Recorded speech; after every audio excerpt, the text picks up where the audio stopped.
Assalamualaikum warahmatullahi wabarakatuh. Sebelum kita mula,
Assalamualaikum warahmatullahi wabarakatuh. Itu dia. Ya, kami sini memahami sini kata lagu tu sikit dan situ tadi berkaitan dengan tawakal ya, kita cerita dengan tawakal. Nazrun, Assalamualaikum Ustaz, apa khabar? Moga Ustaz sihat. Alhamdulillah, sebab sekarang ini sihat alhamdulillah. Sahabat saya Nazrin, terima kasih. Ya, duduk rumah rehat-rehat, jangan keluar. Pak Kawin nanti bawa kita keluar. InsyaAllah rezeki ada di mana-mana. Ya. Kita sambung lagi. Kita sambung lagi yang semalam punya yang berkaitan dengan apa ya, tawakal semalam. Tawakal. Dan lagu tadi ada ceritakan sedikit berkaitan dengan tawakal tu. Ya, syarat-syarat tawakal itu sendiri. Yang mana syarat dia ada 3. Syarat dia ada 3. Yang pertama saya sebut itu semalam, menuntut sesuatu yang memberi manfaat yang tiada padanya. Ya, dia tak ada manfaat pada dia. Apa dia? Contohnya kalau kita lapar, kena makan. Lepas tu tawakal. Kalau kita nak anak, kau nak kahwin, baru dapat anak. Tetapi tidak semestinya kita makan, kita boleh kenyang. Dan tidak semestinya kalau orang tu kahwin, dia dapat anak. Itu serah pasrah kepada Allah. Yang kedua, yang kedua, memelihara sesuatu yang memberi manfaat yang telah ada, yang telah ada kepadanya. Ulang balik. Memelihara sesuatu yang memberi manfaat yang telah ada padanya. Memelihara sesuatu manfaat, benda tu ada manfaatnya. Ya, perkara tu ada manfaat. Apa dia contohnya? Iaitu memelihara perkara yang manfaat yang ada padanya seperti harta dan sebagainya. Memelihara daripada digunakan kepada jalan yang sia-sia. Harta, contoh Allah bagikan contoh harta lah. Allah anugerahkan kepada kita, alhamdulillah, setelah kita usaha. Harta itu bukan semata-mata ya, daripada kita, bukan semata-mata. Anda anugerah Allah. Usaha itu hanya asbab. Dan bila Allah berikan harta kepada kita, maka kita kena jaga. Ya, sebab harta ni tuan-tuan, Allah al-kulus di dunia wal mampus bil akhirat. Ini selalu saya ulang balik.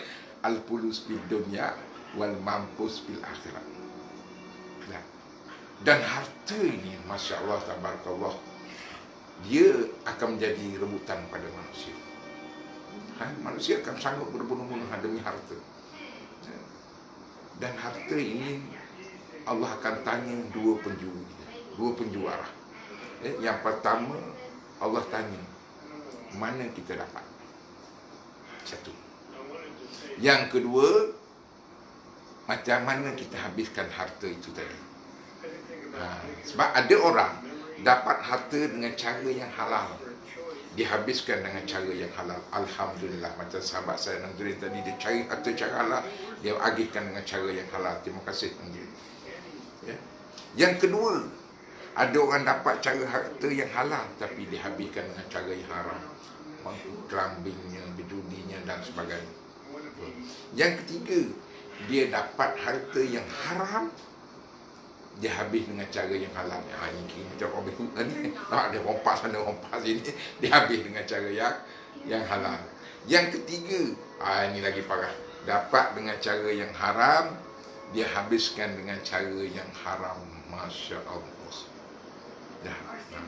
Jadi kita bila dapat harta tadi, kita kena tengok harta kita ni. Kata tawakal sekarang dapat. Bila dapat harta ni, bila dapat harta ni, kita usul-usul, kita jaga harta ni tadi. Dan jaga ni pun kadang-kadang tuan-tuan, ya Allah yang bimbing kita ke amanah kebaikan ataupun keburukan. Sebab itu kita ni di Malaysia, di dalam keadaan COVID yang macam ni, Allahu Akbar tuan-tuan, saat jiran kita kena tanya, bagi sedekah sikit banyak makan barang-barang keperluan. Ada sahabat-sahabat NGO macam saya punya NGO Gang Ustaz, dicari satu bungkus RM7, dienfakkan pada golongan-golongan yang memerlukannya. Allahu Akbar. Medic.com pun sama, macam-macam lah, macam-macam lagi. Dan yang ketiganya pula, yang keseluruhnya pula berkaitan dengan harta ni. Ada orang tuan-tuan, ada orang yang Allah beri kaya di dunia dan kaya di hari akhirat. Allahu Akbar. Mudah-mudahan sahabat saya Ustaz Adi Talha, Allah bagi kekayaan dunia, amin.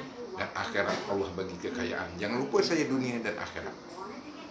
Yang kedua, Allah bagi kekayaan di dunia, tapi Allah miskin di hari akhirat. Na'udzubillah, summa na'udzubillah. Tak mahu. Kalau berjauhkan kita ni. Yang ketiga, Allah bagi miskin di dunia dan Allah bagi miskin di akhirat. Lagi parah, lagi parah. Sudah jatuh di tipe tangga, kena pula tahi ayam, jatuh burai pula kain pelekat. Habis dunia miskin, akhirat pun miskin. Nah, yang keempat, di dunia dia miskin, di hari akhirat dia kaya. Di dunia dia miskin, akhirat dia kaya. Ada orang yang macam tu. Jadi kita tengoklah, kita tengok macam mana keadaan kita, kita tengok. Kalau hari ni Allah beri kelebihan harta kepada kita, kita gunakan harta ni. Kita gunakan harta ini untuk jadi kekayaan akhirat. Ada orang bagi tahu saya, dia kata, Ustaz, buat apa cari harta? Harta bukan boleh bawa mati. Ini satu ajaran salah. Ajaran salah. Mana mungkin? Hari ni saya nak ajak tuan-tuan, cari harta, bawa mati. Cari harta, bawa mati. Macam mana nak bawa? Tukarkan harta. Macam duit kita hari ni, duit RM Malaysia ni. RM Malaysia ni. RM Malaysia, khabar baik, Ana Hasan. Assalamualaikum Ustaz, apa khabar? Sihat, Alhamdulillah. Duit kita, duit Malaysia ni. Katakan kita nak pergi ke Indonesia, kita kena tukar RM pada rupiah. Nak pergi ke Arab Saudi misalnya, walaupun hari tak boleh pergi dah, musim COVID ni, kena tukar kepada Rial Saudi. Tukar duit tadi. Sebab kalau kita bawa duit Malaysia ni, tak nak pergi Europe lagi lah. Tak laku. Kena tukar. Maka begitulah juga. Harta yang ada pada kita hari ini, bila kita nak pergi ke hari akhirat nanti, kita belanjakan. Kita belanja harta kita kat di hari akhirat nanti. Bagaimana kita nak belanja? Kita tukarkan harta itu tadi, duit itu tadi, tukar biar dia jadi pahala. So macam mana nak tukar dia jadi pahala? Musim-musim Covid ni tuan-tuan, ramai NGO, banyak NGO yang pergi ke depan membantu golongan-golongan fakir miskin, membantu golongan-golongan yang ke depan di hospital yang kekurangan bahan-bahan seperti topping dan macam-macam lah. Nah, ini peluang kita, peluang kita. Biar kita kaya hati, jangan miskin hati tuan-tuan. Jangan kita miskin. Kalau nak rasa tak cukup, memang kita tak akan rasa kecukupan. Alhaakumut takasur hatta zurtumul maqabir. Lalai manusia cari harta sehingga dia masuk pada liang kubur. Dia rasa tak cukup, tak puas. Maka sebab itu tuan-tuan, orang yang macam ni, dia walaupun dia kaya, tapi hakikatnya dia miskin. Kekayaan yang sebenar, dia mencukupi meredai apa yang ada. Dia serah tawakal kepada Allah setelah dia berusaha. Kalau kita rasa kita ni miskin, kita perlu kita anggap orang lain pun lagi perlu pada kita. Kita hari ni makan nasi hanya dengan telur, mungkin jiran kita makan nasi dengan kicap sahaja. Kalau kita makan nasi dengan kicap, mungkin jiran kita makan nasi dengan garam. Kalau kita makan nasi dengan garam, mungkin jiran kita tak ada makanan dah untuk dimakan. Masya Allah. Nah, ginilah manusia yang jiwanya kaya. Walaupun dia miskin, tetapi hakikatnya dia kaya. Tetapi kalau manusia yang tamat, sebenarnya dia miskin, walaupun dia kaya. Maka sebab itulah, daripada syarat-syarat tawakal itu sendiri juga ada lagi satu, dia apa dia yang saya kata tadi, menjaga perkara yang manfaat, yang ada manfaat padanya. Kita jaga minta dengan Allah, biar rezeki Allah beri kepada kita ni berkat, bukan berkarat. berkarat lain. Berkat ni apa dia? Berkat ni kalau orang pergi kenduri kahwin tu, dia pergi kenduri kahwin, orang pun bagi. Kalau Kelantan dia panggil sisa, orang Selangor dia panggil berkat, orang apa ni dia panggil apa, mana gerti tak faham apa benda dah dia panggil, gift ni apa benda tu lah. Jadi benda tu boleh buat balik. Dan berkat ni maksudnya benda yang kita buat di dunia ini boleh memberi manfaat pada kita di hari akhirat. Dan renungkanlah, selamat beramal. Mudah-mudahan Allah tanam jiwa tawakal dalam diri kita. InsyaAllah tuan-tuan, orang yang bertawakal kepada Allah, bismillahirrahmanirrahim, dia tidak akan rugi dunia dan akhirat. Faham erti tawakal? Bukan bererti kita melakukan suatu perkara kita rasa diri kita semua, ataupun kita menyerah 100% kepada Allah tanpa kita usaha. Renungkanlah, selamat beramal. InsyaAllah kita jumpa lagi pada waktu dan ketika lain nanti. InsyaAllah, rasa saya cukup sekadar itulah. Kita ambil ringkas saja 10 hingga 15 minit panjang-panjang. Kau nak dengar apa sekarang ni? Tu dia. Amin, Nazarin, amin. Ya, panjang-panjang pun itu tuan-tuan. Orang yang sebelum ini pergi ke dengar kuliah masjid, dengar kuliah di masjid. Sekarang dia rasa rindu nak pergi dengar kuliah, tapi tak boleh pergi kerana mematuhi arahan pihak yang berwajib. Walaupun dia tak pergi, pahala dia tetap mengalir. Inilah keuntungannya. Masya Allah. Kita doa sama-sama, mudah-mudahan Allah jauhkan kita semua dari bencana wabak ini. Ya Allah, bismillahirrahmanirrahim. Alhamdulillahirabbil alamin, wassalatu wassalamu ala asyrafil anbiya'i wal mursalin wa ala alihi washabihi ajma'in. Ya Allah, ya Tuhan kami mohon padamu ya Allah.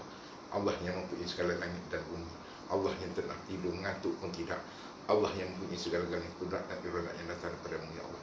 Kami memohon kepada-Mu ya Allah, nyahkanlah wabak dan bala ini dengan sebab segera ya Allah. Berilah peluang kepada kami untuk kami bertemu dengan Ramadan. Kami ingin merasai suasana Ramadan yang selalu kami rasai. Ya Arhamar Rahimin. Rabbana atina fid dunya hasanah wa fil akhirati hasanah wa qina azabannar. Walhamdulillahirabbil alamin. Bertemu lagi pada waktu dan ketika lain. Kita sambung lagi tajuk tawakal. Assalamualaikum.